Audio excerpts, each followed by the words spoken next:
Assalamualaikum teman-teman. Kami dari kelompok 6 dengan Deena Sawia NIM 18-30-40-30-17 dan Febri Suci Suryani dengan NIM 18-30-40-30-32. Dengan dosen pengampu Elsa Fitri Amran SE MM MSI. Di sini kami akan membahas tentang profesi akuntan publik dan kode etik akuntan. Organisasi akuntan publik. 1. IAP dan IAI. 2. P2PK. 3. KAP dan KJA. Yuk kita simak penjelasan selengkapnya.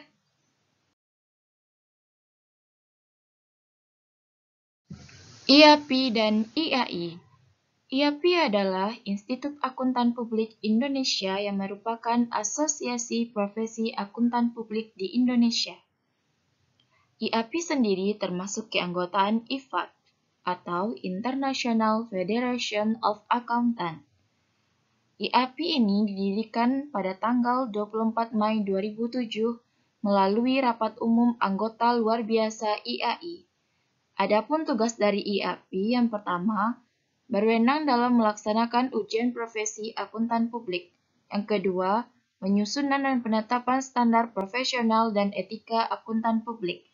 Yang ketiga, menyelenggarakan program pendidikan berkelanjutan.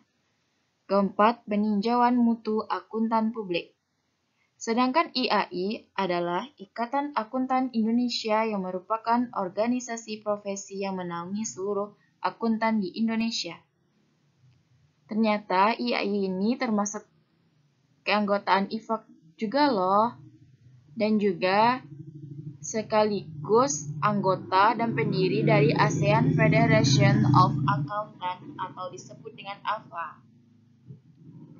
IAI sendiri didirikan pada tanggal 23 Desember 1957.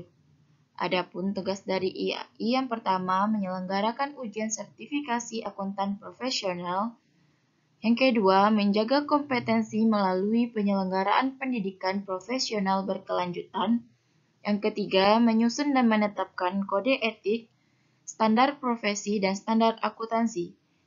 Yang keempat, menerapkan penegakan disiplin anggota. Yang kelima, mengembangkan profesi akuntan di Indonesia.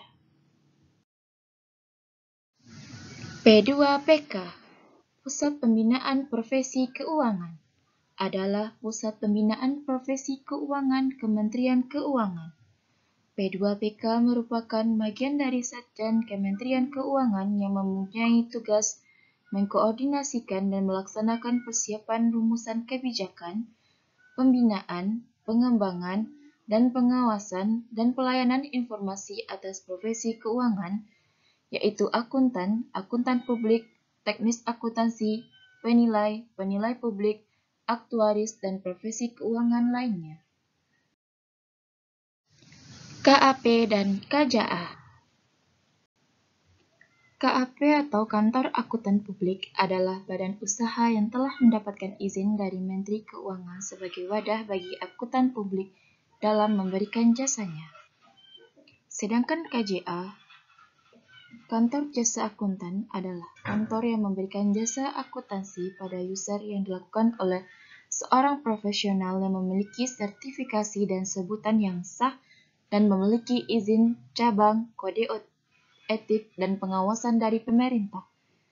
Dan organisasi yang menaunginya yaitu IAI yang harus tercatat pada Register Negara Akuntan, sehingga memiliki izin akuntan berregister. Adapun pembeda antara KAP dan KJA. KAP dapat memberikan jasa audit, sedangkan KJA tidak dapat memberikan jasa audit. KJA tersendiri lebih mengutamakan jasa di bidang non-audit seperti pembukuan, kompilasi, laporan keuangan, sistem informasi akuntansi, perpajakan, dan sebagainya. Peraturan terkait profesi akuntan publik yang terbagi atas. Yang pertama, Peraturan Menteri Keuangan yang terdapat pada PMK nomor 154/PMK 01/2017. 2. PMK nomor 155/PMK 01/2017. Yang kedua, Peraturan OJK. Sertifikasi akuntan publik. Sertifikasi akuntan publik merupakan salah satu persyaratan yang diperlukan untuk penerbitan izin praktek individu oleh Pusat Pembinaan Akuntansi dan Jasa Penilaian Kementerian Keuangan Republik Indonesia. Sertifikasi akuntan publik diselenggarakan sesuai dengan payung hukum Undang-Undang Nomor 5 Tahun 2011 tentang akuntan publik dan peraturan pelaksanaan melalui Keputusan Menteri Keuangan Nomor 442/KMK/01/2011 yaitu SPAP dan ISA, yaitu Standar Profesional Akuntan Publik. Berdasarkan Undang-Undang Nomor 5, SPAP adalah acuan yang ditetapkan menjadi ukuran mutu yang wajib dipatuhi oleh akuntan publik dalam pemberian jasanya. Yang kedua, International Standard on Auditing. Standar auditing ini ketentuan fee audit. Ketentuan imbalan jasa atau fee audit terdapat pada Peraturan Pengurus Nomor 2 tentang penentuan imbalan jasa audit laporan. Standar audit. Standar audit merupakan sebuah aturan yang ditetapkan agar bisa dijadikan sebagai pedoman, khususnya untuk menilai dan melakukan evaluasi. Evaluasi tersebut merupakan evaluasi mengenai laporan keuangan perusahaan tersebut. Proses auditing juga bisa dianggap sebagai sebuah proses melakukan pemeriksaan dan juga penilaian serta evaluasi mengenai hasil laporan. Yang selanjutnya yaitu indikator kualitas audit. Indikator kualitas audit menurut Amrin Siregar tahun 2009 yaitu yang berdasarkan orientasi masukan atau input oriented yang terbagi atas. Yang pertama, penugasan personel untuk melaksanakan perjanjian. Yang kedua, konsultasi. Yang ketiga, supervisi. Yang keempat, pengangkatan. Yang kelima, pengembangan.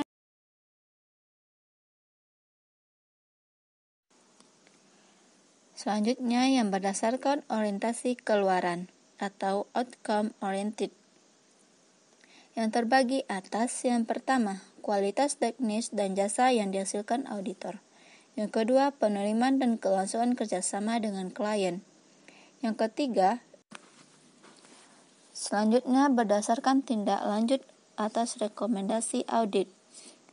Yang pertama, jajaran manajemen klien mendukung implementasi rekomendasi auditor. Yang kedua, peraturan internal klien memungkinkan untuk mengimplementasikan rekomendasi audit. Yang ketiga, sistem di perusahaan klien memungkinkan untuk mengimplementasikan rekomendasi audit.